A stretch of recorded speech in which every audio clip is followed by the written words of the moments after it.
गहरे जंगल में एक नन्हा सा तोता रहता था जिसका नाम था मिट्ठू। मिट्ठू की बड़ी बड़ी बोलती आंखें और लाल चोंच उसे जंगल का सबसे प्यारा तोता बनाती थीं। लेकिन मिट्ठू की एक दिक्कत थी, वो बाकी पक्षियों की तरह ऊंचा उड़ नहीं पाता था। इस वजह से वो अक्सर उदास रहता। एक दिन मिट्ठू पेड़ पर बैठा रो रहा था कि तभी एक प्यारी सी गिलहरी चीकू वहां आई। उसने पूछा, क्या हुआ मिट्ठू, तुम रो क्यों रहे हो? मिट्ठू ने कहा, सब इतने ऊंचे उड़ते हैं, मुझे भी उड़ना है, पर मैं डर जाता हूं। चीकू ने हंसते हुए कहा, अरे उड़ना जरूरी नहीं, दिल भरा होना जरूरी है। चल, आज मैं तुम्हें कुछ दिखाती हूं। दोनों जंगल के अंदर की ओर बढ़े। रास्ते में उन्होंने एक टूटता हुआ पुल देखा, जहां एक छोटा सा खरगोश फंसा हुआ था।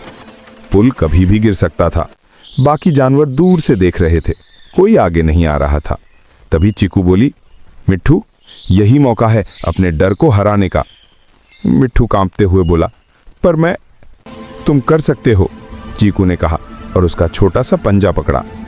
मिट्ठू ने हिम्मत जुटाई, अपने छोटे छोटे पंख फैलाए और धीरे धीरे हवा में ऊपर उठने लगा। वो पुल के करीब गया, खरगोश को अपनी पीठ पर बैठाया और फड़फड़ाहट करते हुए वापस सुरक्षित जमीन पर ले आया। सभी जानवर तालियां बजाने लगे। वाह मिट्ठू, तुमने कर दिखाया। जंगल में आवाजें गूंजने लगीं। मिट्ठू के चेहरे पर पहली बार इतना बड़ा आत्मविश्वास देखा गया। वो चीकू को देखकर बोला, तुम सही कहती थी, उड़ने से ज्यादा दिल का बड़ा होना जरूरी है।